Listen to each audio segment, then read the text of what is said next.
ईजुन और हैतांग की। दोनों अपनी लाइफ में स्ट्रगल कर रहे होते हैं, लेकिन हीजुन को पछतावा होता रहता है कि क्यों उसने हैतांग की जिंदगी को सुधारने की कोशिश ना की। यही गिल्ट उसके लिखे खत को 34 साल पीछे ले आती है, जब दोनों 19 साल के थे। ड्रामा शुरू होती है साल 2026 से, जहां लगभग 50 साल के बुजुर्ग आदमी जियोंग किसी मेल बॉक्स के पास बैठे होते हैं खत के इंतजार में। वो यहाँ पिछले 2 महीनों से आ रहे हैं और वहाँ का सिक्योरिटी गार्ड उन्हें हमेशा कहता रहता है कि ये जमाना खत का नहीं रहा, पर वो सुनते कहाँ थे, क्योंकि उन्हें अल्जाइमर भी है। सो उनकी बेटी नियान को भी बार बार उन्हें वहाँ से घर वापस लेकर आना पड़ता रहता है। ऊपर से उनका अपार्टमेंट बहुत जल्द डिमोलिश होने वाला है। उसी सिलसिले में लोग पेपर पे ओनर यानी उसके डैड का साइन लेने भी आते रहते हैं। वो यहाँ से उनको लेकर बीजिंग जाना चाहती है, पर वो एक रोज अपने पीछे एक नोट छोड़कर गायब हो जाते हैं, जिसमें लिखा था, तुम चली जाओ बीजिंग, मुझे एक काम पूरा करना है, उसके बाद मैं खुद ब खुद वहाँ आ जाऊंगा। वो सीसीटीवी फुटेज चेक करवाती है ऑफिसर्स से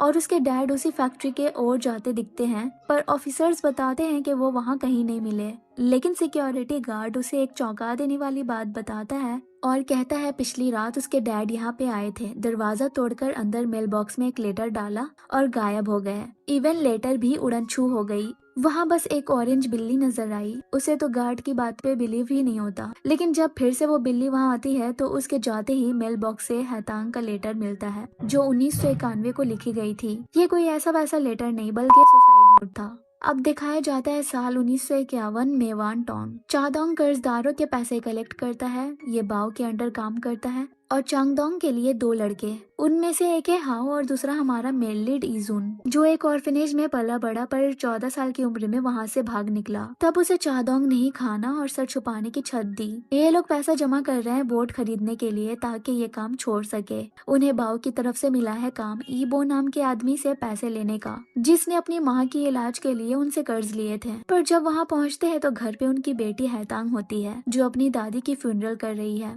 वो लोग उसके डैड को नहीं पाते हैं तो उसकी दादी के पैसे उठा लेते हैं जमानत के तौर पे, और जाते हुए कहते हैं कि याद से अपने बाबा से कह देना हमारे पैसे जल्द से जल्द लौटा दे।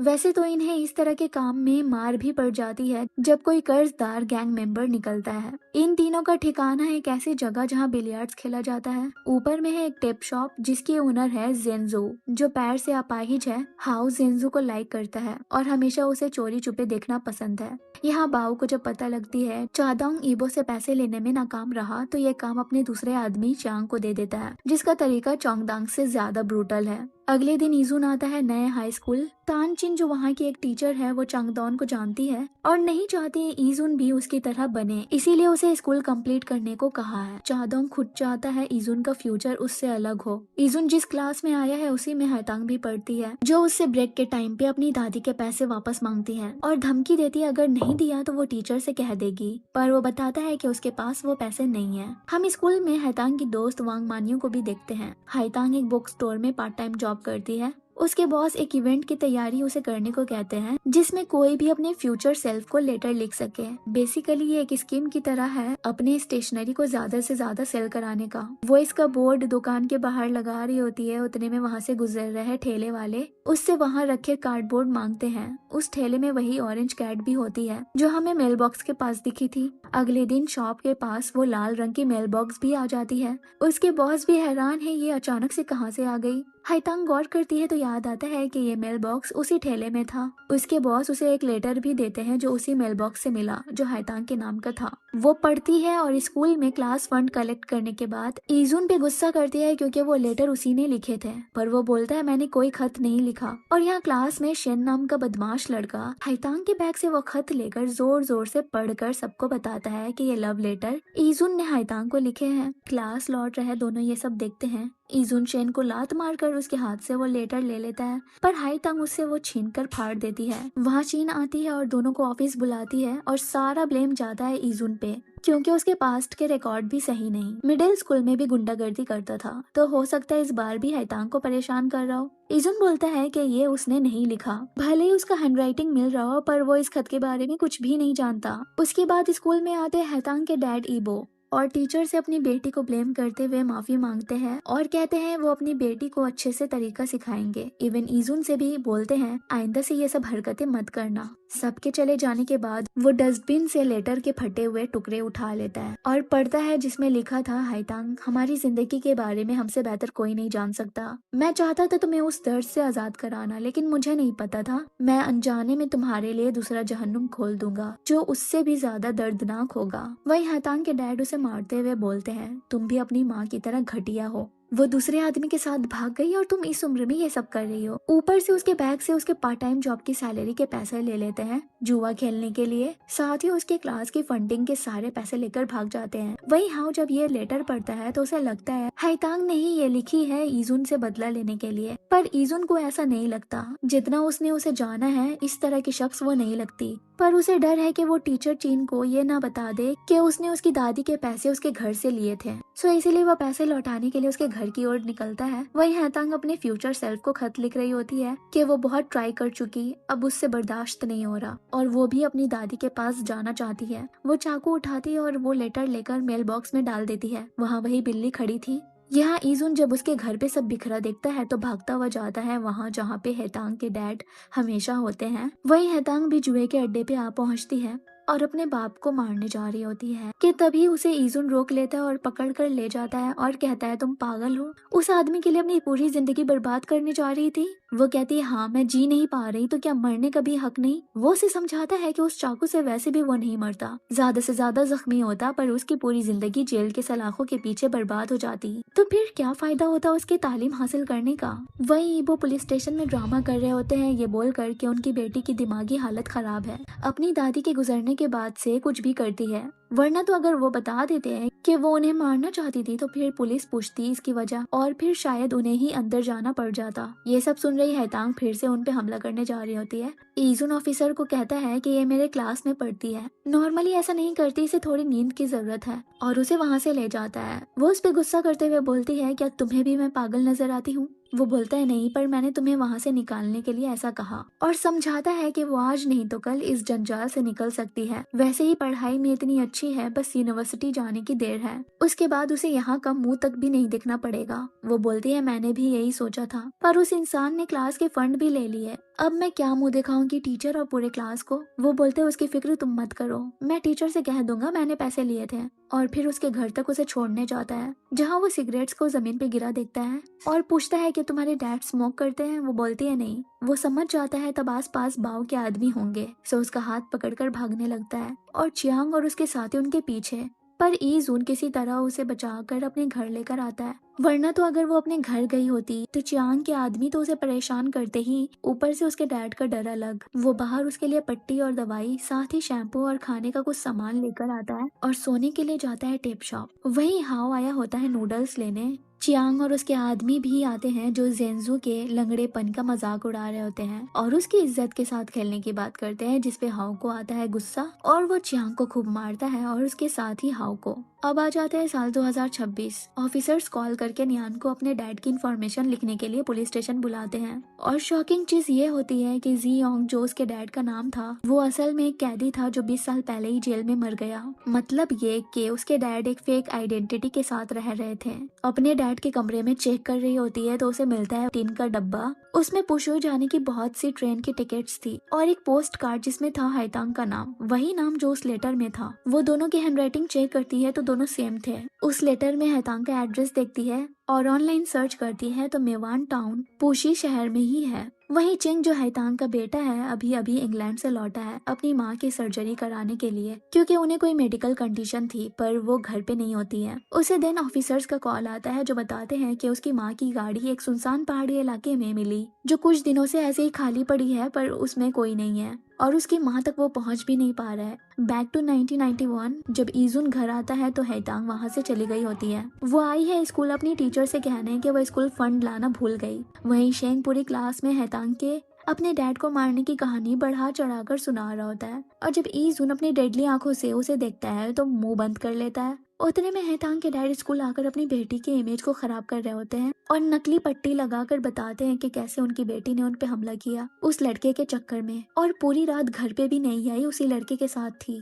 वो उन्हें वहां से जाने को कहती है तो उस पे और भी ज्यादा कीचड़ उछालना शुरू कर देते हैं, जिसपे ईजुन उन्हें एक जोर का मुक्का लगा ही देता है। वो स्कूल के एजुकेशन सिस्टम को ब्लेम करने लगते हैं और रोना रोते हैं कि वो दिन रात मेहनत करके अपनी बेटी के पढ़ाई के पैसे इकट्ठे करते हैं, यहाँ तक कि अपनी चोट का इलाज भी नहीं करा पाए। सो प्रिंसिपल भी अपनी स्कूल की इमेज बचाने के लिए उन्हें इलाज का पैसा दे देते हैं और तानचिन को दोनों को सस्पेंड कर देने को कहते हैं। पर ईजुन तानचिन से रिक्वेस्ट करता है कि अगर उसे निकालना है तो निकाल दे, पर हाईतांग की इसमें कोई गलती नहीं, जाते हुए क्लास के फंड का पैसा भी अपनी तरफ से दे देता है। जब हाईतांग को पता लगता है ईजुन के सस्पेंशन के बारे में तो जिन के पास आती है कहने कि इन सब में उसकी कोई गलती नहीं थी, चाहे तो वो उसे निकाल दे, जिसपे वो उसे बोलती है और तुम्हारे कॉलेज का क्या, अगर अपना फ्यूचर बर्बाद करना ही है तो चली जाओ। और वैसे भी वो सस्पेंड हुआ है, एक्सपेल नहीं। वहीं ईजुन चादोंग से भी मार खा रहा होता है ऐसे सस्पेंड होने पे, और हाओ को भी डांट लग रही होती है चांग पे हाथ उठाने की वजह से। देन ईजुन आता है हैतांग के पास कुछ खाने का लेकर और बताता है कि वो उसके लिए बुरा फील ना करे, वैसे भी उसे स्कूल जाने में कोई दिलचस्पी ही नहीं थी।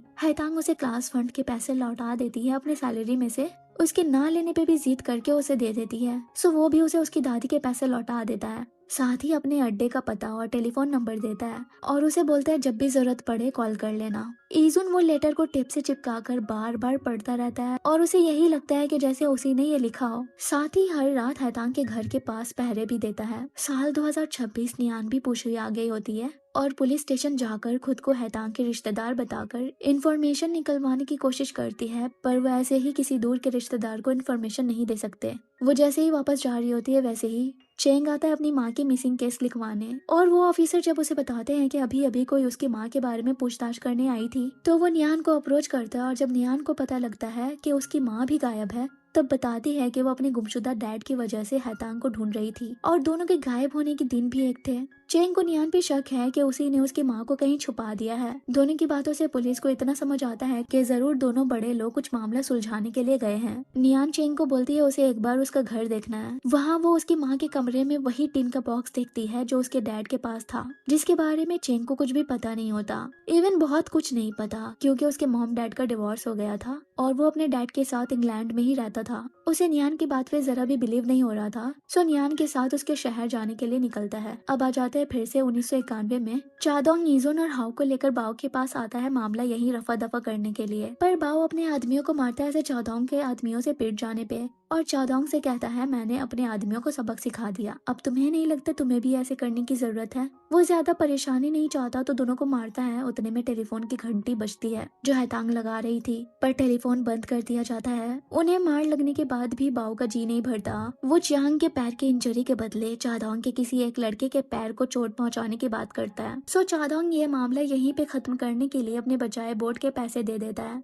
उतने में बाओ के और लड़के आ गए होते हैं डंडा लेकर, और वो जाते हुए कहता है बच्चों का मामला है इन्हें संभालने दे देते हैं। वो लोग आकर तीनों को बहुत मारते हैं। यहाँ हैतांग ने ये बताने के लिए फोन करा था कि वो लेटर जो उसने अपने फ्यूचर सेल्फ को लिखा था वो मेल बॉक्स से गायब है। यहाँ तक कि मेल बॉक्स की चाबी भी उसी के पास रहती है, तो उसे कुछ समझ नहीं आ रहा किसने उसे चुराए। घर पे उसके डैड अपनी दादी के नाम की ये घर भी बेच देना चाहते हैं, पर वो कहती है कि वो ऐसा कभी नहीं होने देगी, जिसपे ईबो उसे बहुत मारते हैं। वही हाओ को जख्मी देख जेंजू बहुत रोती है। हैतांग भी जब ईजुन के अड्डे पे गई तो वहाँ के हुलिये को देखकर उसके घर आती है और उसे सर से पांव तक जख्मी देखती है। उसके चोट पे मरहम लगाती है। इसी दौरान वो उसके हाथ पे चोट देखकर पूछता है क्या एबो ने तुम्हें फिर से मारा। वो बोलती है हाँ। वो आता है जुए के अड्डे ईबो को वार्न करने कि अगर उसने हैतांग को एक बार भी चोट पहुंचाई तो वो उन्हें नहीं छोड़ेगा और बाओ के आदमी को उसके ठिकाने के बारे में बता देगा। उसके जाने के बाद कुछ लोग आते हैं ईबो के पास। रात तक हैतांग दिखती है ईबो को घर से हड़बड़ा कर जाते। अगले दिन ईजुन आता है उसके घर पूछने कि उसने कॉल क्यों किया था।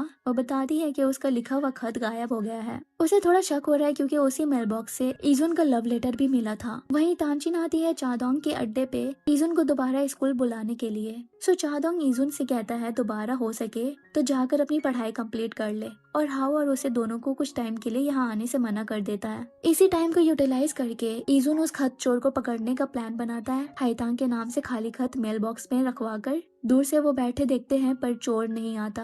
रात बहुत हो गई होती है, हाईतांग को भी नींद आ रही थी तो उसे जाने को कहता है, पर हाईतांग उसे भी थोड़ा जाकर रेस्ट करने को बोलती है। स्कूल में भी शेंग का हाईतांग को परेशान करना बंद नहीं होता, पर उसकी दोस्त उसको फुल सपोर्ट करती है। अगले दिन भी दोनों बैठे होते हैं, मेल बॉक्स देखते हैं। 3 दिन हो जाते हैं पर लेटर वैसे का वैसे ही था। बैठे बैठे हाईतांग उसे बताती है कि वो लेटर जिस कागज में लिखी गई वो उसी की बुक स्टोर की है जहाँ पे वो काम करती है। जरूर वो शख्स उसके स्टोर आता होगा। अब साल 2026 दिखाया जाता है। नियान चेंग को उस मेल बॉक्स के पास लेकर आई होती है और सिक्योरिटी गार्ड से भी सब पूछवा देती है, पर अभी भी उसे कुछ भी सच नहीं लग रहा था। उतने में वहाँ वो बिल्ली आती है और सिक्योरिटी गार्ड चेंग के हाथ से हाईतांग का वो लेटर छीनकर उस मेल बॉक्स में डाल देता है और यहाँ इजुन और हाईतांग को वही बिल्ली मेल बॉक्स के पास दिखती है और जब वो उसे खोलते हैं तो हाईतांग का खत वहाँ पे होता है और यहाँ साल 2026 से वो खत जो गार्ड ने अभी अभी डाला था गायब हो गया होता है। यहाँ इजुन पूरा मेल बॉक्स अंदर बाहर चेक कर लेता है पर कुछ भी गड़बड़ नहीं दिखता। उसे अपने आंखों पे तो यकीन ही नहीं हो रहा होता। हाईतांग को इतना समझ आ गया होता है कि ये मेल बॉक्स बस इन्हीं दोनों के लेटर्स यहाँ वहाँ कर पा रहा है। इजुन बोलता है अगर ऐसा है तो हमें पता लगाना होगा ये कौन कर रहा है। सो हमें ये जानने के लिए खत लिखना होगा। यहाँ 2026 में चेंग को अभी भी लग रहा है कि ये मैजिक ट्रिक है जो नियान सिक्योरिटी गार्ड के साथ मिलकर कर रही है उसे बेवकूफ बनाने के लिए। नियान से भी चेंग और हैंडल नहीं हो पा रहा था, सो वो अपने घर को निकलती है और उसके पीछे चैंग उसके घर की तलाशी लेता है कि कहीं उसने उसकी माँ को छुपा के तो नहीं रखा, पर कमरा खाली था। नियान बताती है कि उसके डैड ने लिखा था कि उन्हें एक काम करना है, वो क्या काम है उसे उसका कोई आइडिया नहीं। साथ ही दोनों को अपने माँ बाप के बीच के ताल्लुकात समझ नहीं आ रहे थे।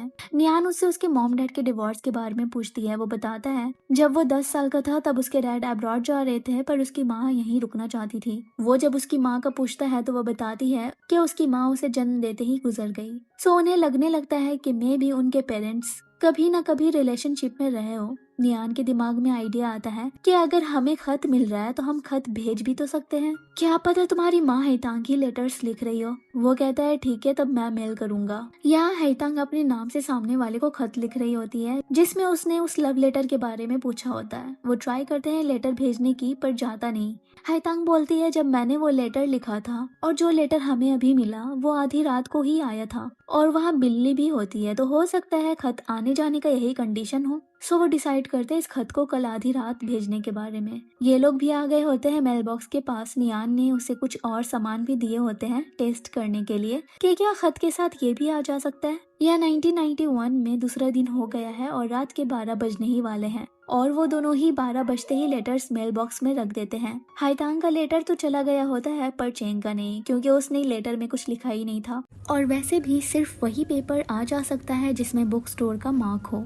वो कोरा कागज डालकर देखना चाहता था और अब दोनों को झूठा कह रहा होता है, लेकिन जैसे ही वो अंदर डाले सामान वापस निकालने लगता है तब हाईतांग का खत देकर उसके होश उड़ जाते हैं। उसमें लिखा था मेरा नाम हाईतांग है, मैंने इसमें से एक लव लेटर रिसीव किया था सनशाइन बुक स्टोर के सामने, साथ ही मेरा लेटर भी मेल बॉक्स से गायब हुआ था और फिर अचानक पिछली रात मुझे ये मिला। क्या तुम्हें भी इसके बारे में कुछ पता है। अब चेंग को भी समझ आ गया होता है कि ये मेल बॉक्स 2 टाइमलाइन को जोड़ रहा है। यहाँ इजुन तानजिन से माफी मांगता है पिछले बार के लिए और बोलता है उसे फिर से स्कूल आना है। साथ ही वो जाकर चादोंग से बात करे जो खुद को उस पूल हॉल में बंद किए हुए हैं, ना उससे ना ही हाउ से मिल रहे हैं। हमें पता लगता है कि दोनों रिलेशनशिप में रह चुके थे पर फिर चादोंग ने बाओ के साथ काम करना शुरू कर दिया, इसीलिए चीन ने उसे ब्रेकअप कर लिया। जब चादोंग ने ये पुल हॉल लिया था तब उसे लगा कि सब सही हो जाएगा, पर ऐसा कुछ नहीं हुआ। वो उसे बोलती है उन्होंने तुम्हें मारा तो क्या ऐसे ही मुंह बनाए हाथ पे हाथ रख के बैठे रहोगे, क्योंकि टूटी हुई चीज रिपेयर हो सकती है, इंसान हील हो सकता है और गए पैसे दोबारा कमाए जा सकते हैं। सो वो उसे अपने पास से पैसे कर्ज के तौर पे दे देती है इस हॉल की मरम्मत करवाने के लिए। सो वो हाउ और इजुन को बुलाकर कहता है कि वो लोग बाओ के साथ काम करना बंद कर देंगे और इस हॉल को रिपेयर करके इससे कमाए पैसे से एक बोट लेकर अपना धंधा करेंगे। सो आज रात डिनर करने के बाद रिपेयरिंग का काम करने वाले थे, इसीलिए वो बुक स्टोर नहीं जा पाता। यहाँ नियान सोचती है कि लेटर में सितंबर 1991 की डेट थी तो क्यों ना उस महीने मेवान में हुए वाटर स्पाउट के हुए इंसिडेंट के बारे में बताकर पूछे क्या ये इंसिडेंट होने वाला है। वैसे हाईतांग को भी यकीन हो जाएगा हम सच में फ्यूचर से हैं। चेंग कैलकुलेट करता है कि 9 दिन में 2 लेटर्स आए हैतांग की तरफ से, जो हैतांग के लेटर्स में डेट थे उसके हिसाब से, पर यहाँ सिर्फ 4 ही दिन गुजरे हैं, यानी उनके वहाँ का टाइम जल्दी गुजर रहा है। तो हो सकता है जब तक ये लेटर वहाँ जाए हादसा का टाइम निकल जाए, पर नियान ये चांस लेने को तैयार है और ठीक 12 बजे वो लेटर मेल कर देती है और यहाँ हाईतांग को वो खत मिल भी जाता है। सो वो उसे ये दिखाने के लिए इजुन के पास आती है। दोनों पढ़ते हैं, उसमें लिखा था, मेरा नाम यू नियान है, मुझे तुम्हारा खत बाइसिंग के लाल मेल बॉक्स से मिली, मैं 12 नवंबर 2026 से लिख रही हूँ। अगर तुम 1991 से हो तो एक होने वाले हादसे को वेरीफाई कर सकती हो। वो उस वाटर स्पॉट के बारे में बताती है जो 23 सितंबर को घटने वाला है। साथ ही ये भी बताती है कि उसने लव लेटर नहीं लिखा और पूछती है क्या तुम जियोंग को जानती हो। ईजुन को लगने लगता है वो लव लेटर जियोंग ने ही लिखी होगी, लेकिन इस नाम से हाईतांग किसी को भी नहीं जानती। अब उन्हें 23 तारीख तक का इंतजार करना था। ईजुन घर पे बैठा वो लव लेटर में सेंडर के सिग्नेचर देख रहा होता है। सो वो डिट्टो वैसे ही पूरा लेटर एक बार अपने हाथ से लिखकर देखता है और हाईतांग को भी दिखाता है। दोनों हैंडराइटिंग मिल रही थी, साथ ही सिग्नेचर करने का स्टाइल भी। वो समझ जाता है ये लव लेटर फ्यूचर वाले ईजुन ने ही लिखी होगी। अब दिखाया जाता है साल 2026। जियोंग के गायब होने से पहले वो उसी ठेले वाले की मदद कर रहे थे जिसकी हेल्प 1991 वाली हाईतांग ने की थी, और इस ठेले में भी वही लाल कलर का मेल बॉक्स था। अब ये ईजुन सोच रहा है 2026 में तो 50 से ऊपर का हो गया होगा मैं, फिर मैंने ये लेटर क्यों लिखा होगा भला, पर ये अचानक से क्यों हो रहा है समझ नहीं आता। लेकिन हाईतांग बताती है ये तब से हो रहा है जब से वो मेल बॉक्स स्टोर के पास दिखा और ये एक ठेले वाले के ठेले में था। ईजुन बताता है कि उसने भी उन्हें हाईतांग के घर के बाहर देखा। वहीं नियान को पुलिस वाले कॉल करके बताते हैं कि एक बुजुर्ग उन्हें मिले हैं और हो सकता है वो उसके डैड हो। वो भागते हुए जाती है, उसके साथ चेंग होता है, पर वो बूढ़े आदमी उसके डैड नहीं थे। उसे रोना आ रहा होता है कि क्यों उसने बीजिंग जाने के बाद उठाई, पता नहीं उसके डैड किस हाल में होंगे, उन्हें तो नाम पता भी सही से याद नहीं रहता। यहाँ ईजुन हाईतांग के साथ रिसाइकिल डेन आता है उस बूढ़े आदमी के बारे में पता लगाने, पर जैसे उन्होंने कद कामत और उम्र बताई है वैसा उतना बुजुर्ग वहाँ काम नहीं करता। अगले सीन में हम देखते हैं ईजुन चाहदोंग और हाओ के साथ मिलकर मरम्मत कर रहा होता है। तभी बाओ के आदमी आते हैं उनके लिए काम लेकर, पर चाहदोंग क्लियरली बोल देता है कि अब से वो बाओ के लिए काम नहीं करने वाले। उनके जाने के बाद चीन हाईतांग के साथ आती है और ईजुन को स्कूल वापस लेने की 2 शर्त रखती है। पहले पढ़ाई पे पूरा ध्यान देना होगा और उसे ट्यूशन हाईतांग देगी। दूसरा, गुंडे मवालियों के साथ उठना बैठना बंद करना होगा। वो कल से स्कूल जाने वाला है तो रात में हाईतांग उसके घर आती है उसके बाल काटने के लिए, ताकि उसका हुलिया थोड़ा शरीफ वाला हो जाए। और इसी दौरान वो उसे बोलती है स्कूल में शेंग से झगड़ा ना करे और स्टडी से रिलेटेड कुछ भी समझ ना आए तो उससे पूछ ले। वो उससे उसके फ्यूचर गोल के बारे में पूछती है, पर वो कहता है हमारे जैसे लोग रोज कमाते और खाते हैं, हमारा कोई गोल नहीं होता। वो उसे अपने बारे में बताते हैं कि उसे कौन सी चीज आगे बढ़ने के लिए इंकरेज करती है, और वो है उसका कॉलेज जाना। उसकी दादी जिसने वो घर उसे दे दी और कहा जब कॉलेज चली जाए तो उसे बेचकर कहीं दूर निकल जाए। सो वो कहती है क्यों ना हम दोनों ही साथ कॉलेज जाएं। जब वो उसे घर छोड़ने आता है तो अंदर जाने से पहले वो उसे वही पोस्ट कार्ड देती है जो नियान को अपने डैड के कमरे से मिली। उसमें गुड लक विशेस लिखी थी। वो उसे कहता है मैं कल तुम्हें लेने आऊंगा, हम स्कूल साथ में जाएंगे। पर रात में उसके सर पे किसी ने डंडे से हमला किया होता है और जब ईजुन अगले दिन उसके घर के बाहर इंतजार करता है तब भी वो नहीं आती, स्कूल में भी नहीं होती, और यहाँ ईबो ने हाईतांग को बांध कर रखा है। ईजुन चीन से पूछता है आज हाईतांग स्कूल क्यों नहीं आई, तो वो बताती है कि उसने सिक लीव ली है। उसके डैड सुबह आए थे ये बोलने के लिए। वो भागता हुआ जाता है उसके घर, पर अंदर कोई नहीं होता। वो फैक्ट्री में कॉल लगाता है जहाँ ईबो काम करता है, पर वहाँ भी ईबो ने छुट्टी ली थी। वो आता है पुलिस के पास कंप्लेंट लिखवाने। वो बोलते हैं हो सकता है वो मेंटल हॉस्पिटल ले गए हो उसे, पिछली बार तो कह रहे थे कि उसके दिमागी हालत ठीक नहीं है। और यहाँ ईवो भी अपनी बेटी को पागल खाने एडमिट कराने के लिए ले जा रहे होते हैं ताकि उसके गैर हाजिरी में घर बेच सके, लेकिन सही वक्त पे ईजुन आ जाता है और ईवो को बहुत पीटता है। ईवो सारे लोगों को कहने लगता है कि उसकी बेटी पागल है, उस पर हमला भी किया था और इसका साथ ये लड़का दे रहा है, और वो ये सब बोलकर वहाँ से भाग जाते हैं। हाईतांग ईजुन को पकड़कर जोर जोर से रोने लगती है। बताती है कि ईवो हमेशा उसकी माँ को कैरेक्टरलेस बोला करता, जब भी वो किसी आदमी से बात करती तो शक करके उन्हें मारता। आहिस्ता आहिस्ता जुआ खेलना शुरू कर दिया और जब भी जुए में हारता तब भी अपनी वाइफ पे हाथ उठाता।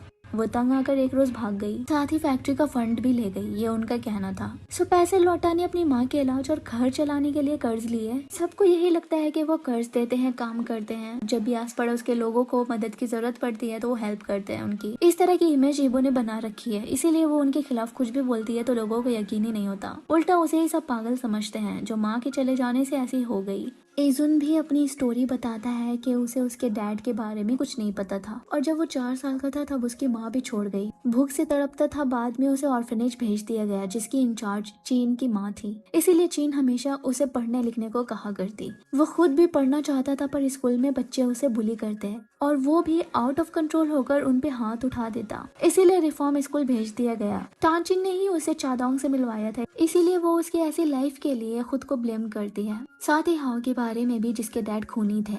और जब वो जेल गए तब गांव में उसके और उसकी माँ की बहुत बदनामी हुई और उसकी माँ ये सह न सकी। चौदांग भी पढ़ा लिखा नहीं था, इसीलिए सही नौकरी नहीं मिली और बॉ के साथ काम करने लगा। हाईतांग अब समझ पा रही होती है कि उसके जैसे और भी बदकिस्मत लोग हैं इस दुनिया में। इजुन कहता है कि मैं बस चाहता हूँ तुम अच्छे से जिंदगी गुजारो। जब तुम उस रोज मुझे तलाश करने मेरे घर आई तब लगा फैमिली होना क्या होता है, तो क्या तुम मेरी फैमिली बनोगी? वो कहती है हाँ जरूर। उसके बाद से वो उसे ट्यूशन देती है और इजुन उसे साइकिल चलाना सिखाता है। दोनों समुद्र के पास जाकर थोड़ा फन भी करते हैं। देखते देखते आ जाता है 23 सितंबर। वो दोनों डॉक पे आते हैं और ठीक जितने बजे नियान ने कहा था उसी वक्त वाटर स्पॉट उन्हें वहाँ दिखा। लिखती है वहाँ सच में वो फेनोमेना हुआ और मैं जियोंग को नहीं जानती, न ही बे सिंह शहर के बारे में मालूम है। बस इतना पता है लेटर्स आधी रात के वक्त ही आते हैं, साथ ही बिल्ली भी होती है। चेंग नियान से कहता है मेल बॉक्स 2 टाइमलाइन को जोड़ रहा है, तो हो सकता है इस बारे में हमारे अलावा कोई और भी जानता हो या फिर सिर्फ 2 मेल बॉक्स ही नहीं बल्कि इससे भी ज्यादा हो। पर सबसे पहले उसे ये पता लगाना है कि ये वाली हाईतांगी उसकी असली माँ है। सो वो उन्हें एक खत में ऐसा सवाल पूछने वाला है जो सिर्फ उसे और उसकी माँ को ही पता हो। हम उसे मेल बॉक्स के पास देखते हैं, फिर वो नियान के पास आता है और बताता है कि वो पुसाओ वापस जा रहा है, खबर मिली है उसकी माँ मिल गई। पुलिस वालों को दरिया से एक औरत की बॉडी मिली है जो डूबने से मरी है, उम्र तकरीबन 50 से 60 साल के बीच की। चेंग आता है वेरीफाई करने के लिए, साथ नियान भी होती है। मुर्दे घर से बाहर आते ही वो नियान को बताता है कि पुलिस का कहना है उसकी माँ के कार के पैसेंजर सीट में एक आदमी बैठा था जैसे नियान के डैड ही लगते हैं। सो जाता है पुलिस को सब बताने कि हो सकता है उसके डैड ने उसकी माँ को मारा हो। वो बहुत बोलती है कि उसके डैड ऐसा कभी नहीं कर सकते, पर वो नहीं सुनता। वो जल्दी से अपनी दोस्त म्याओ म्याओ को कॉल करके बोलती है उसकी गैर हाजिरी में फिर से उसके डैड का पता लगाने की कोशिश करे, खासकर उस मेल बॉक्स के पास जाकर चेक करती रहे। उतने में पुलिस उसे पूछताछ के लिए बुलाती है और हाईतांग की कार की फोटो दिखाकर पूछते हैं क्या पीछे वाले सीट में बैठा शख्स उसके डैड है। वो देखकर बोलती है नहीं। पुलिस उसे जी होंग के डॉक्यूमेंट्स दिखाकर बताते हैं कि ये उसके असली डैड हैं जो 2004 में जेल में ही मर गए किसी बीमारी की वजह से, और जो उसके साथ रह रहा था वो कोई इम्पोस्टर था। यहाँ म्याओ म्याओ भी आ जाती है मेल बॉक्स के पास और सिक्योरिटी गार्ड से मिसिंग पर्सन के पोस्टर्स आसपास लगा देने को कह देती है। ना बैक टू 1991 हाईतांग अपने घर में कुछ आदमियों को देखती है।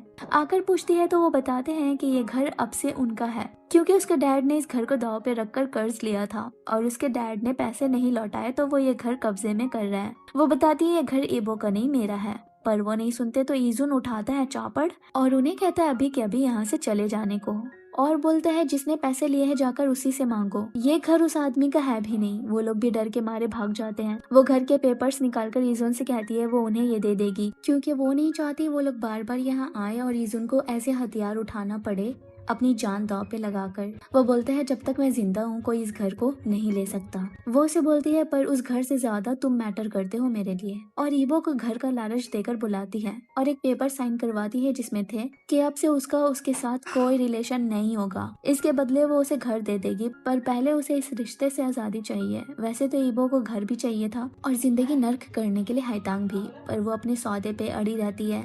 मामला हाथ ना आता देख वो पेपर पे साइन कर देते हैं और मिल जाती है उसे आजादी। वो अपनी जरूरी चीजें, बुक्स और अपनी दादी के सामान लेकर इजुन के साथ रहने आ जाती है जो अब से उन दोनों का घर होने वाला है। वो कमरे में सोती है और इजुन बाहर, क्योंकि बेड एक ही था। इजुन उसके सोने के बाद आता है हाओ के पास उससे किसी अच्छे कपड़े का दुकान के बारे में पूछने, क्योंकि हाईतांग ने कपड़े घर से नहीं लाए होते हैं। अगले दिन एक बच्चा मेल बॉक्स के अंदर बिल्ली को ढूंढ रहा होता है। स्टोर के ओनर उसे दिखाने के लिए अंदर कोई कैट नहीं है। मेल बॉक्स खोलते हैं जिसमें लोगों के अपने फ्यूचर सेल्फ को लिखे बहुत सारे खत थे जिसे वो वहाँ से अंदर स्टोर में रख देते हैं। यहाँ स्कूल में शेंग ने एक पेटिशन लेटर लिखा है इजुन को स्कूल से निकालने के लिए, जिसपे हाईतांग उसका सामना करती है क्योंकि उसने इजुन को उससे लगने से मना करा था। और सबसे पूछते हैं क्या इजुन ने कभी भी तुम में से किसी को परेशान करा है। कोई जवाब नहीं देता, जिसपे वो कंपटीशन का पेपर फाड़ देते हुए शेंग से कहती है स्कूल में ऐसे बुली करना बंद करें। स्कूल खत्म होने के बाद दोनों आते हैं मेल चेक करने, पर 2026 से कोई लेटर नहीं आया था। वहाँ से इजुन जाता है हाउ के साथ हाईतांग के लिए सिंपल एलिगेंट कपड़े लेने। यहाँ हाईतांग स्टोर पे पड़े पुराने बेड को बॉस से मांगती है और उनके हाँ करने पे घर लेकर आती है और अपने लिए लाए गए नए ड्रेसेस और उसके पीछे छुपे प्यार को देख उसका चेहरा खिल उठता है।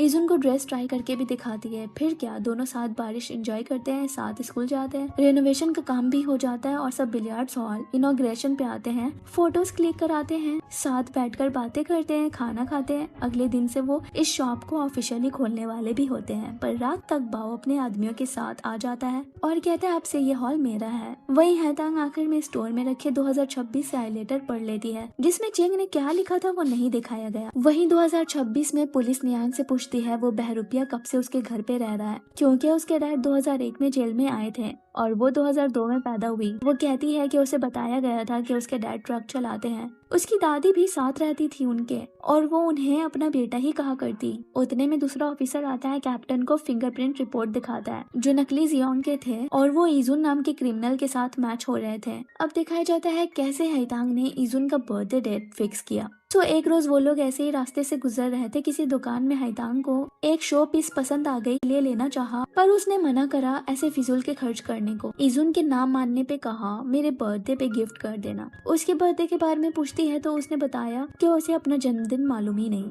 ऑर्फनेज में भी कब आया वो भी भूल गया। सो हाईतांग आज का दिन उसका जन्मदिन घोषित कर देती है और वादा करती है कि उसके हर बर्थडे में उसके साथ ऐसे ही रहेगी। अगले सीन में हम देखते हैं इजुन के हाथ में खून से सना चाकू। वो हाईतांग को वहाँ से चले जाने को कहता है और सारा इल्जाम सिर्फ अपने पे लेना चाहता है, पर हाईतांग कहती है कि वो लोग हमें मारना चाहते थे, हमने कुछ नहीं किया, हम इसे साथ मिलकर फेस करेंगे। पर वो भागकर पुलिस स्टेशन अपना गुनाह कबूल कर लेता है। उसे अरेस्ट कर लिया जाता है। पीछे से हाईतांग भी आकर उन्हें बताने लगती है कि वो लोग उन्हें मारना चाहते थे, वो गवाही देगी, पर इजुन कहता है नहीं इसने कुछ नहीं किया, मैं वहाँ था। उसके बाद इजुन को सजा हो जाती है। हाईतांग कई बार जेल में उससे मिलने के लिए आती है पर वो मिलने से मना कर देता है। वो उसके नाम कई सारे खत भी भिजवाती है पर एक का भी जवाब वो नहीं देता। उसका आना बंद ना होता देख आखिर में वो एक लेटर के जरिया उसे यहाँ कभी ना आने से मना कर देता है और लिखता है कि तुम्हें इस वक्त स्कूल में होना चाहिए, तुम पढ़ाई करो, कॉलेज जाओ, अपनी लाइफ अच्छे से जियो मेरे लिए, फिर मेरा ये करना जाया नहीं जाएगा। सो वो दिल लगाकर पढ़ती है और 12th दोबारा देती है। कॉलेज में एडमिशन भी हो जाता है। ये खबरें देने वो आती है जेल में, पर पता लगता है कि कैदियों को कहीं और शिफ्ट कर दिया गया और ये जानकारी वो ऐसे किसी को भी नहीं दे सकते। वो आखिर में मेवान छोड़ने में कामयाब तो हो जाती है पर इजुन को हमेशा के लिए खो दिया होता है। देखते देखते 1995 आ जाता है। वो पुशो में रहती है और ऑर्फेनेज में टाइम टू टाइम वॉलंटियर का काम करती है। इससे वो खुद को इजुन के करीब महसूस करती है। एक रोज उससे मिलने हाव आता है जो बताता है इजुन जेल में बीमारी से मर गया। उसकी कब्र का ठिकाना भी बता देता है। उसके बाद हाईतांग का खुद को संभालना लगभग नामुमकिन हो जाता है। वो आती है एक समुद्र के पास और गहराई में जाती जाती है। फिर उसे इजुन की कही बात पीछे खींच लेती है, जो था मेरे लिए तुम्हें जीना होगा। पर असल में इजुन जिंदा था और जेल में ही सजा काट रहा था। 2005 में वो रिहा हो गया और फिर आया हाउ से मिलने, जिसका जेनजू के साथ एक बेटा भी है और वो अपनी फैमिली के साथ मिलकर फूड स्टॉल चलाता है। उनकी बातों से समझ आता है कि हाउ और चादोंग भी जेल गए थे। चादोंग ने रिलीज के बाद अपना बोट खरीद लिया। हाउ से भी कहा चलने पर तब जेनजू पेट से थी, तब से वो चादोंग से टच में नहीं है। वो उसे हाईतांग का नंबर देता हुआ बताता है कि हाईतांग हर साल उसके कब्र में उससे मिलने जाया करती है। सो हो सके तो बात कर ले, पर वो नहीं करना चाहता क्योंकि हाईतांग के लिए इजुन मर गया है। वो आता है अपने कब्र और वहाँ ताजे फूल और केक देखकर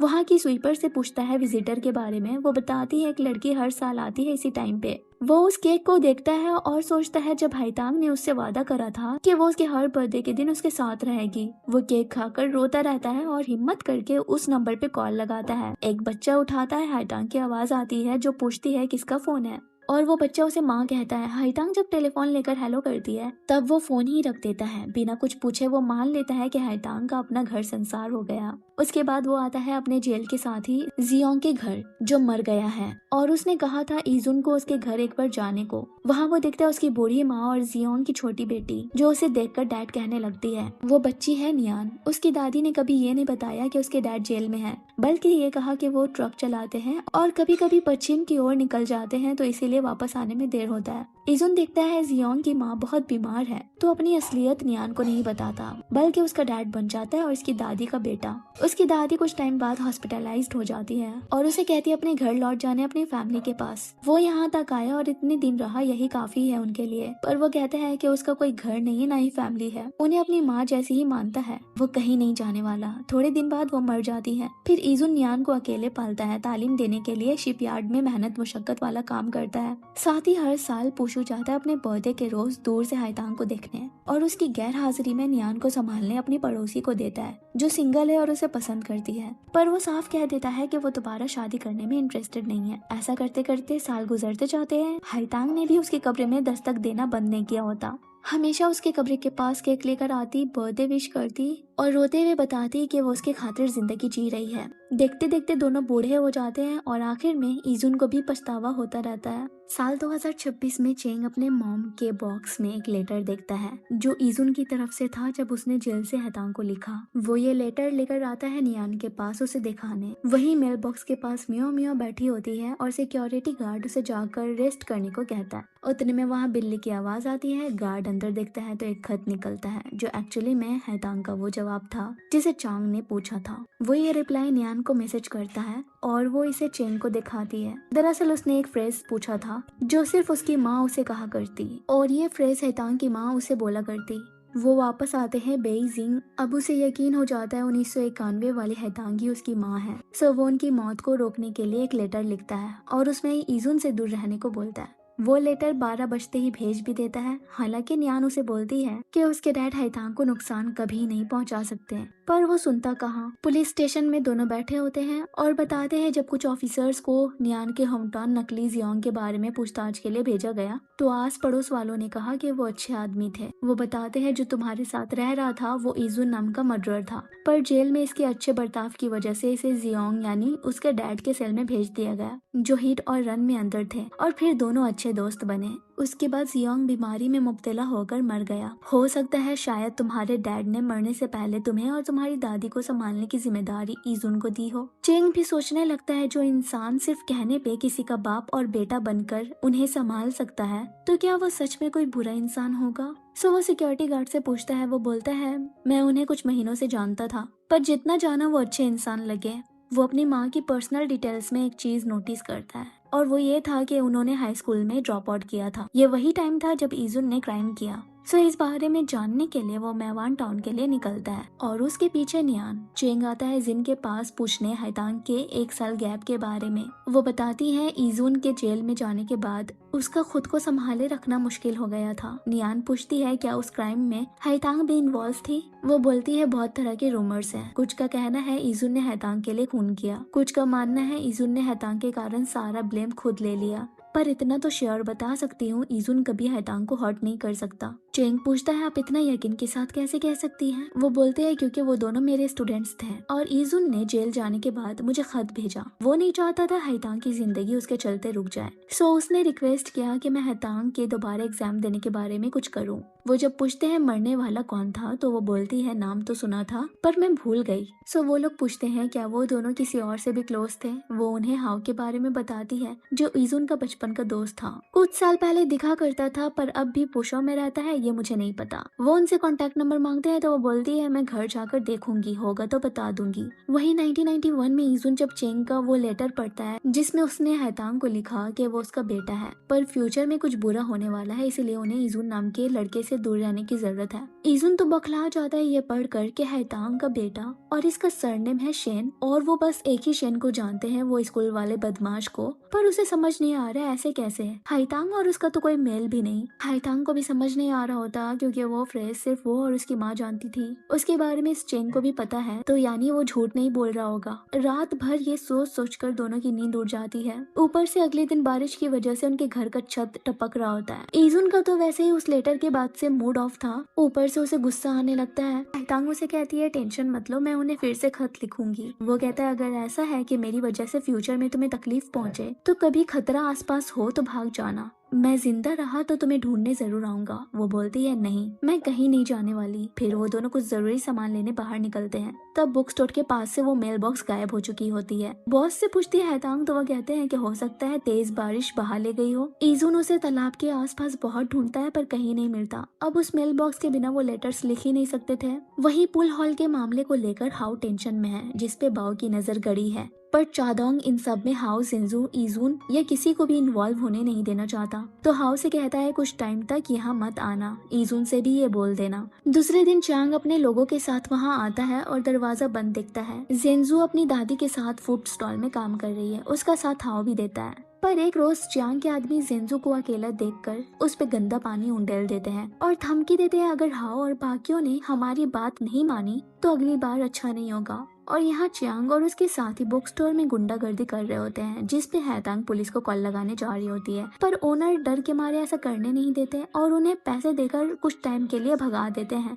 और हैतांग से कहते हैं उनकी बीवी बच्चे हैं, वो नहीं चाहते वो इन मवालियों की नजर में आए। सो उसे इस महीने के पेमेंट देकर यहाँ आने को मना कर देते हैं। रात में जब ईजुन घर वापस आता है तब उससे पूछती है क्या बिलियर्ड्स हॉल में कुछ प्रॉब्लम चल रही है। वो कहता है क्यों, कुछ हुआ है क्या। वो बोलती है कुछ लफंगे आए थे, बुक स्टोर तोड़ फोड़ किया और कहा वो रोज यहाँ आएंगे। वो गुस्से में उन्हें मारने जा रहा होता है पर वो उसे शांत कराती है और कहती है वो तुम्हें उकसाना ही चाहते हैं। सो वो प्रॉमिस करता है वो ऐसे इम्पल्स होकर कुछ नहीं करेगा। वहीं जब चादोंग पुल हॉल वापस आता है तब चियांग भी पीछे से आता है। चादोंग उसे बाओ को ये कह देने को बोलता है कि वो ये हॉल बंद करने वाला है। वो लोग और कोई प्रॉब्लम नहीं चाहते तो बाओ यहीं पे रुक जाए। पर वो तो इनडायरेक्टली धमकाने लगता है तानचिन के बारे में बात करके। तो चादोंग भी कहता है उसे हाथ लगाया तो अच्छा नहीं होगा। वो उसे बोलता है चिल बडी, हम तो दोस्त हैं, इतना भड़क क्यों रहे हो। उन्हें दूर से तानचिन देखकर गलत समझ लेती है कि चादोंग ने फिर से ये सब काम करना शुरू कर दिया। वो, ईजुन और हाओ तीनों बैठे यही सोच रहे होते हैं कि इसका क्या हल निकाला जाए, क्योंकि बात उनकी बंदियों पे आ गई थी। अब आ जाते हैं साल 2026। डिमोलिश अगले हफ्ते होने वाला है। सो वहाँ के एरिया को खाली किया जा रहा होता है और कुछ लोग मेल बॉक्स हटाने जा रहे होते हैं। सिक्योरिटी गार्ड ये सब देखता है और नियान भी जो कॉल पे थी उसे कहती है कुछ टाइम तक के लिए उन्हें संभाल ले, हो सके तो म्यों की मदद भी ले। कुछ देर बाद उससे और चेंग से हाओ मिलने आते हैं और बताते हैं कि हाइतांग की मौत का जिम्मेदार ईजुन हो ही नहीं सकता, क्योंकि वो तो उसे पिछले 30 साल से मरा हुआ मानती है। और कहते जब मैं 1996 में जेल से निकला तब पता लगा कि जुन सजा काट रहा है। उससे मिलने गया तो उसी ने कहा था ये हैतांग से कह देने कि वो मर चुका है, ताकि वो उसका इतना लंबा समय तक इंतजार करके अपनी लाइफ बर्बाद ना करे। चेंग पूछता है कोई और नहीं है उन दोनों के क्लोज। वो बोलते ईजुन तो अनाथ था पर हैतांग की फैमिली में उसका डैड ईबो था जो बाप कहलाने लायक ही नहीं था। अगर ईजुन ना होता तो कब का उसने हैतांग को मार दिया होता। फिर उस हादसे के बारे में बताते हैं जिसमें उन्हें चादोंग और ईजुन को जेल जाना पड़ गया था। सो जैसे कि बाओ और उसके आदमियों ने अब तक उन्हें प्रवोक करना बंद नहीं करा। एक रोज हाओ की गैर हाजिरी में फूड स्टॉल के पास तमाशा करते हैं। जेंसा और उसकी दादी को हैरेस करने के साथ स्टॉल तोड़ देते हैं। वहाँ पे लोग बस खड़े तमाशा देख रहे होते हैं। वहाँ से गुजर रहा बुक स्टोर ओनर ये देखकर सोचता है शायद चियांग उसकी बात सुन ले, पर वो उसे भी मारने लगता है ऐसे बीच में आने पे। फिर वो उनके टारगेट में आ जाता है। इवन उसके बुक स्टोर को भी तोड़ फोड़ दिया जाता है। सो वो ये स्टोर बंद कर रहे होते हैं, जिसे देख हैतांग की आंखों में आंसू आ जाती है। वो सॉरी कहती है कि उसकी वजह से ये सब हो रहा है, पर वो कहते हैं कि इसमें न तुम्हारी गलती है न ही मेरी, ये जगह ही बहुत खराब है, मेरे पास तो कोई चारा नहीं है छुपने के अलावा, पर तुम यहाँ से निकल सकती हो, इसीलिए अच्छे से पढ़ना। ईजुन और हाओ को जब पता लगता है कि बाओ के आदमियों ने जेंजू और उसकी दादी का क्या हाल किया है तो वो हथियार लेकर उनसे निपटने जा रहे होते हैं ताकि वो ऐसा हैतांग और तानचिंग के साथ भी ना कर दे। पर उन्हें चादोंग रोकता हुआ समझाता है कि ऐसे करने से उनकी पूरी जिंदगी खराब हो सकती है। किसी को जान से मारना छोटी मोटी बात नहीं होती। और फिर उसके बाद उनका क्या होगा जिनके लिए वो ऐसा कर रहे हैं। वो ये मामला जाकर खुद बाओ के साथ सॉर्ट करेगा। वो आता है बाओ के पास और पूछता है उन्हें परेशान ना करने के बदले वो कितने पैसे लेगा। वो देने को तैयार है पर बाओ को पैसे नहीं चाहिए। वो एक काम कराना चाहता है उनसे और वादा करता है उनके ये काम अंजाम देने के बाद वो उन्हें दोबारा कभी तंग नहीं करेगा। चादोंग भी उसकी बात पे यकीन कर लेता है। उसके जाते हुए चियांग उससे लाइटर मांगता है और वो दे भी देता है, लेकिन उसे बिना हाथ लगाए एक पैकेट में डालने लगता है, जैसे कि उन्हें फंसाने के लिए बड़ा प्लान कर रहा हो। वहीं चादोंग जुन और हाउ को उस काम के बारे में बताता है जो था क्रेट्स को डिलीवर करना, पर उन्हें बाओ पे जरा भी भरोसा नहीं। ऊपर से पता नहीं उस क्रेट में वो क्या डिलीवर कराना चाहता है। पर चादोंग उन्हें कहता है इन सब के बारे में मत सोचो, बस हमें ये काम करके सब यही पेमेंट करना है। उसके बाद वो बुलाता है चीन को, जो अब तक उसके पास वापस आने और सही रास्ते में चलने का इंतजार कर रही है, पर वो उसकी उम्मीद तोड़कर उसके पैसे लौटाते हुए कहता है मेरा इंतजार मत करना। वो पूछती है क्यों, तुम्हें कुछ होने वाला है क्या? तुमने वो सब काम फिर से शुरू कर दिया है ना? वो कहता है ऐसा नहीं है, मैं उस रास्ते को छोड़ चुका हूँ और मुझे अभी भी वो पल खुशी देते हैं जब तुम मेरे साथ थी, लेकिन मैं तुम्हें अपने लिए और इंतजार नहीं करवा सकता। रात में ईजुन अकेले बाहर बैठा होता है। ये देख हाइतांग पूछती है कुछ हुआ है क्या? वो बताता है वो बस डरा हुआ है कहीं कुछ गलत ना हो जाए, कहीं वो अपनी बदकिस्मती में उसे भी घसीट ना ले। वो कहती है बुरी किस्मत से मुझे कब डर लगा है, और वैसे भी जब तुम साथ हो तो डरना कैसा। अगले दिन वो एक वैन से निकलते हैं सामान लेकर, पर रास्ते में उन्हें जेंजू देख लेती है। बारिश बहुत तेज होने लगती है। हाइतांग छाता लेकर निकलती है। जेंजू से ईजुन के बारे में पूछती है, जो उसे ये बोलकर निकला कि वो हाउ के साथ मिलकर सामान अनलोड करने के लिए डॉक जा रहा है, पर उसे पता चला है कि आज कोई शिप आने ही नहीं वाली। सो उसे फिक्र हो रही है। वो बताती है उसने उसे हाउ और चादोंग के साथ सिहाई फैक्ट्री की तरफ जाते देखा। वहीं वो तीनों फैक्ट्री पे आ पहुंचते हैं। बाहर चादोंग गार्डिंग कर रहा होता है, अंदर ईजुन और हाओ बैठे हैं क्रेट के साथ, लेकिन उन्हें कुछ गड़बड़ लगता है। सो ईजुन क्रेट खोलता है। एक दो में ईंटें थी और एक में शेन, जख्मी बंधा हुआ मुंह पे पट्टी। वो चेक करता है तो वो जिंदा था। ईजुन उसकी पट्टी खोलकर पूछता है ये सब कैसे हुआ। वो बताता है कुछ लोगों ने उसे उसके घर से उठा लिया और बहुत पीटा। चादोंग जब ये देखता है तो उन पे गुस्सा करता है ऐसे क्रेट खोलने पे। ये मामला बहुत सीरियस हो गया है क्योंकि ये तीनों ही इसे यहाँ लेकर आए। पुलिस को भी इन्वॉल्व नहीं कर सकते हैं क्योंकि शेन ने बस इन्हें ही देखा है, और ऊपर से भाव किसी तरह साफ बच निकलेगा और फंस जाएंगे ये लोग। ईजुन कहता है ये मेरा क्लासमेट है, अगर मैं इसे मुंह बंद रखने को कहूंगा तो मेरी बात सुन लेगा। वहीं बाओ को पता चलता है शेन दाशन यानी शेन के डैड पुलिस स्टेशन गए हैं। यहाँ वो सब शेन से बात करके उसे वहाँ से ले जा ही रहे होते हैं कि तभी बाओ अपने आदमियों के साथ आ जाता है और सबको बांध देता है। चादोंग को ब्लेम करता है और धमकाता है अब कोई बच के यहाँ से निकल नहीं सकता। वो बोलता है अगर ऐसा है तो मैं इसे मार दूंगा, बस मेरे लड़कों को जाने दो। ईजुन ऐसा करने से मना करता है और बाओ को घटिया आदमी कहने लगता है, जिसमें बाओ को आता है गुस्सा और वो इसे हाउ के पैर को चोट पहुंचाकर निकालता है। फिर ऑप्शन देता है या तो सब यहीं पे मरो या फिर ईजुन को शेन के साथ मरने के लिए छोड़ दो। ईजुन चादोंग से रिक्वेस्ट करता है कि हाउ को यहाँ से लेकर हॉस्पिटल ले जाए, पर हाउ चीखता चिल्लाता है कि वो जुन को छोड़कर ऐसे नहीं जाने वाला। चादोंग नहीं चाहता कि हाउ भी मारा जाए, सो वो उसे घसीट कर ले जाता है। बाओ के आदमी उस वेयर हाउस को आग लगाकर बाहर आ जाते हैं और हाउ और चादोंग को भी कहीं जाने नहीं देते, बल्कि उन पे हमला करना शुरू कर देते हैं। ईजुन अपने मुंह में ब्लेड रखे हुए था, जिसे वो शेन को बढ़ाता है अपना हाथ खोलने के लिए, पर वो रस्सी काटते काटते गिरा देता है। उतने में हाइतांग वहाँ आ पहुँचती है। ईजुन को बचाने आग में कूद जाती है। उसके हाथ आग के लपेट में भी आ जाते हैं, लेकिन वो अपनी परवाह किए बिना जुन की रस्सी खोलती है। वो उसे बार बार यहाँ से जाने को कहता है, पर वो एक नहीं सुनती। यहाँ चांग चादोंग के लाइटर को वहीं फेंक देता है ताकि पुलिस को लगे ये सब उनका किया हुआ है। लेकिन जैसे ही वो शेन हाइतांग और ईजुन को बाहर निकलते देखते हैं तो उन्हें पकड़ने के लिए चांग और बाकी उनके पीछे भागने लगते हैं। चादोंग भी उन्हें कहता है जाकर पुलिस को बुलाओ। हाउ और वो बाओ को रोककर उस पर अटैक कर देते हैं। उतने में पुलिस आ जाती है। 2026 में अभी हाउ बताते हैं कि इसके बाद उन्हें और चादोंग को शेन की किडनैपिंग और बाओ को स्टैप करने के जुर्म में जेल जाना पड़ा, और कैसे हाइतांग ने ईजुन को बचाने के लिए अपनी फिक्र ना की, और ईजुन भी ठीक वैसे ही था। दोनों एक दूसरे के लिए एक फैमिली की तरह थे। 1991 की बात करें तो पुलिस स्टेशन में हाइतांग बैठी होती है ईजुन के बाहर आने के इंतजार में, और ऑफिसर्स को बताती है कि ईजुन ने कुछ नहीं करा, उल्टा शेन की जिंदगी बचाई। और वहीं शेन अपने डैड को ब्लेम करता है, जिनकी बाओ के साथ की दुश्मनी और फिरौती के पैसे ना देने की वजह से आज उसकी जान जाने वाली थी। वो अपने पेरेंट्स के साथ वहाँ से जा रहा होता है। हाइतांग उसे रोकते हुए इंसानियत का वास्ता देकर ऑफिसर्स को सब सच बताने को कहती है ताकि ईजुन जल्द से जल्द बाहर आ सके। शेन उसकी बात सुनता है और ऑफिसर से कहता है कि ईजुन ने उसे किडनैप नहीं करा बल्कि बचाने की कोशिश की थी। काफी देर हो जाती है लेकिन अभी भी ईजुन कस्टडी में होता है।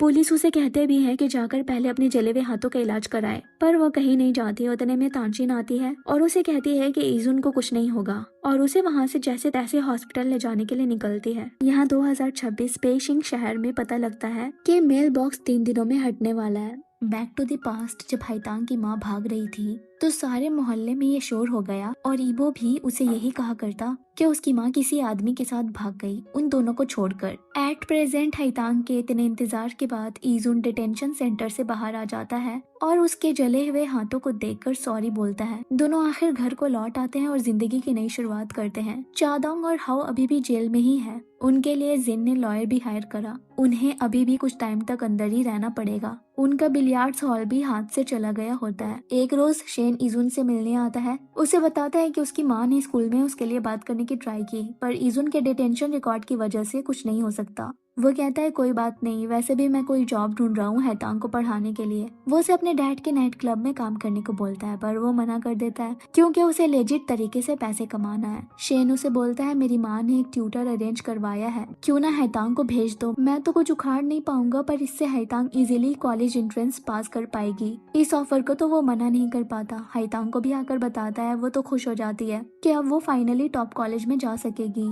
इजुन उसे बोलता है अब से तुम आराम से पूरा ध्यान पढ़ाई पे दो, पैसे मैं कमाऊंगा और फिर हम अच्छी जगह घूमने भी चलेंगे। वैसे तुम्हें जाना कहाँ है? वो बोलती है ऐसी जगह जहाँ स्नोफॉल हो। इजुन डॉक में सामान लोड अनलोड करने का काम करने लगता है और इवन एक्स्ट्रा काम मांग मांग कर करता है ताकि ज्यादा से ज्यादा पैसे कमा सके। जब भी इम्पोर्ट हुए स्टॉक्स में से एक्स्ट्रा सामान बच जाती है तो लेबर्स को मौका मिलता है खरीदने का। एक रोज इजुन उनमें से कुकीज का 2 बॉक्स खरीदता है। हाइतांग सजेस्ट करती है ये बॉक्स खाली होने पे इसे स्टोरेज बॉक्स बना लेंगे, एक तुम रखना एक मैं रख लूंगी। अगले दिन जब इजुन मेटल स्क्रैप फेंकने गार्बेज देन आता है तो वहाँ दिखती है वही ऑरेंज कैट जो उसी लाल रंग के मेल बॉक्स के ऊपर बैठी हुई थी। वो उस मेल बॉक्स को घर लेकर आता है पर हालत बहुत खराब थी तो उसे ठीक करके बाहर बुक स्टोर के पास रख देता है। एक शाम जब इजुन हाइतांग को घर लेने के लिए आता है तो उसे शेन के साथ बात करता देख जेलस फील करने लगता है, जिसपे हाइतांग उसे बताती है कि शेन उसे नहीं वांग मानियों को पसंद करता है और जैसे कि वो उसकी दोस्त है इसीलिए शेन उसके बारे में उसी से पूछा करता है। ये सुनकर इजुन के जान में तो जान आ जाती है। फिर दोनों बैठकर लेटर लिख रहे होते हैं। हाइतांग उन्हें बताती है कि इजुन अच्छा इंसान है, वो उसे कभी नुकसान नहीं पहुंचा सकता। साथ इजुन भी उसके बेटे से उसके डैड का पूरा नाम पूछता है और क्या उसके डैड हाइतांग को खुश रखते हैं ये भी। अगले दिन शेन दशन आते हैं अपने बेटे की जान बचाने के बदले उन्हें पैसे देने के लिए, पर वो ये लेने से मना कर देते हैं। हाइतांग को बताते हैं कि वो उसकी माँ को जानते थे, वो दोनों अच्छे दोस्त रह चुके हैं। एक बार तो जब दशान ने फैक्ट्री से पैसे चुराने की कोशिश की तब उसकी माँ ने उसे रोका और उसे पकड़े जाने से भी बचाया। हाइतांग बोलती है पर बाद में वो पैसे उन्होंने ही चोरी कर लिए, जिसपे वो कहते हैं ऐसा हो ही नहीं सकता, वो ऐसी इंसान थी ही नहीं। यहाँ तक कि उस मदद के बदले उसने कुछ नहीं मांगा, मैंने ही उसे जबरदस्ती करके दूध के पैकेट्स दिए। ये वही दिन की बात है जब ईबो ने अपनी वाइफ को किसी आदमी के साथ देखा था। वो आदमी दशान ही थे। उसके बाद उसकी माँ ने एक बार उससे बोट के 2 टिकट्स मांगे थे। वो बोलते हैं मैंने सब अरेंज भी करवा दिया था पर मेरे आदमियों ने बताया वो आई ही नहीं उस दिन, इसीलिए फिक्र के मारे उसके घर लोन शार्क बनकर गया।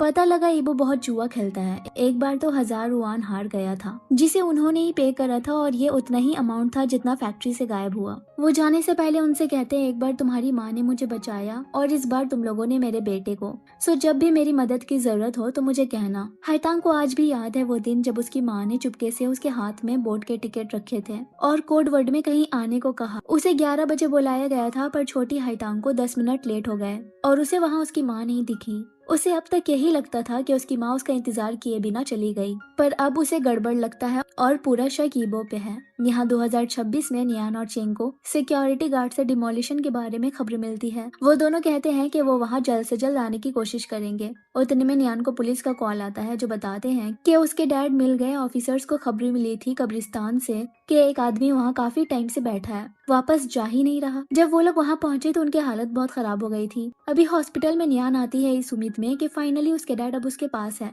पर वो वहाँ से भी गायब थे। वहीं इजुन फिर से कब्रिस्तान चले गए होते हैं और आहिस्ता आहिस्ता उनकी आंखें बंद होने लगती है। फिर वो अपने सामने हाइतांग को देखते हैं जो उनका हाथ पकड़कर किसी बर्फीली दुनिया में ले जाती है जहाँ वो नाचते हैं झूमते हैं एक दूसरे का हाथ पकड़े, जैसे यही उनका हैप्पी एंडिंग हो। जब नियान और चेंग वहाँ पहुँचते हैं तो इजुन को बेजान पाते हैं। नियान उन्हें पकड़कर रोने लगती है। उसके बाद वो दोनों हाइतांग और इजुन की कब्र को अगल बगल करवा देते हैं ताकि कम से कम उस दुनिया में वो साथ हो। बैक टू 1991 ईबो किसी रेस्टोरेंट में बैठा होता है। उतने में टीवी पे न्यूज देखता है कि शीचियो फुटहिल जो कई सालों से सुनसान पड़ा हुआ था अब वहाँ रिजॉर्ट बनने वाला है और जल्द रिकंस्ट्रक्शन का काम होगा। ये सुनते ही उसके चेहरे का रंग उठ जाता है। वो घबराया हुआ किसी ली नाम के आदमी के पास आता है और उसके लिए कुछ काम करने को देता है। डॉक पे सामान लोड कर रहा इजुन दूर से ईबो को देख लेता है, पीछा करता है पर वो अपने मोटर बाइक से निकल जाता है। वो दौड़ता हुआ हाइतांग के पास आता है ये बताने को और ईबो से चौकन्ना रहने को बोलता है। वहीं बेइशिंग में सिक्योरिटी गार्ड को 1991 से लेटर मिल जाता है।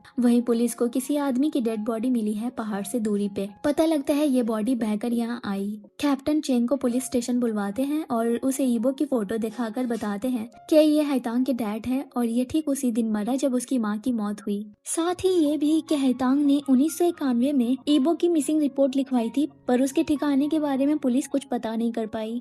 चेंग उनसे कहता है कि उसे 1991 की केस फाइल देखनी है। वहीं साल 2026 का सीन दिखाया जाता है जब हाइतांग इजुन के बर्थडे पे उसके कब्र जा रही थी। रास्ते में वो ईबो को देखती है जो काफी बूढ़ा हो चुका था और सड़क के किनारे कचरा उठाने का काम कर रहा था। वो उसे अपनी गाड़ी में बैठाकर अपनी माँ के बारे में सवाल पूछती है।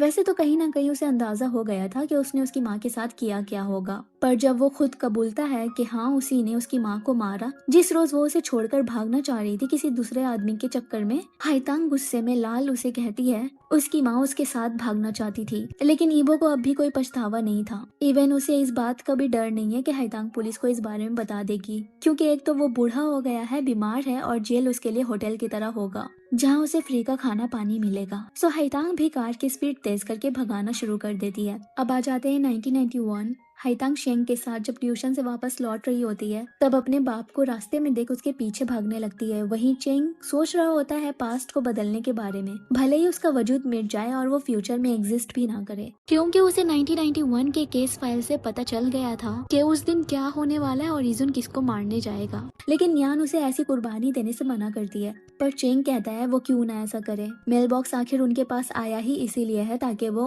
उन दोनों को इतना झेलने से बचा ले। वो कहती है नहीं, हम कुछ और रास्ता निकाल लेंगे और उसका पासपोर्ट लेकर भाग जाती है। बेइशिंग में भी मेल बॉक्स हटाने के लिए लोग आए होते हैं। सिक्योरिटी गार्ड और मियाओ मियाओ भी परेशान है। तभी उसे चेंग का मैसेज आता है जिसमें उसने कुछ लिखा था और कहा कि वो टाइम से वहाँ नहीं पहुँच पाएंगे तो ये लेटर वो लोग भेज दें। पर उनके पास पेन नहीं होता तो मियाओ मियाओ उसे अपना आईब्रो पेंसिल देती है लिखने के लिए। उसके बाद उस कागज पे गार्ड के हाथ से पानी गिर जाता है, बस फटा हुआ थोड़ा सा पेपर बचता है जिसमें उसे सब लिखना था। मियाँ मियाँ कहती है मेन और इम्पोर्टेंट पॉइंट्स लिख दो। यहाँ इशुन बुक स्टोर के पास आ गया होता है। हाइतांग का इंतजार कर रहा होता है जैसे कि उसने कहा था कि वो दोनों मेल बॉक्स चेक करेंगे, लेकिन हाइतांग नहीं आती तो वो खुद ही उसे खोलकर देखता है और वो खाली था। तो ताला लगाकर हाइतांग को देखने के लिए निकलता है। वहीं साल 2026 में वो खत लेकर जाता है मेल बॉक्स के पास। सिक्योरिटी गार्ड उन आदमियों को रोकने की कोशिश करता है और मियाँ मियाँ भागकर वो लेटर डिलीवर कर देती है। इजुन जो वापस लौट रहा था ऑरेंज कैट को अपने सामने देखता है और यू टर्न लेकर मेल बॉक्स खोलता है और वो पेपर में लिखा था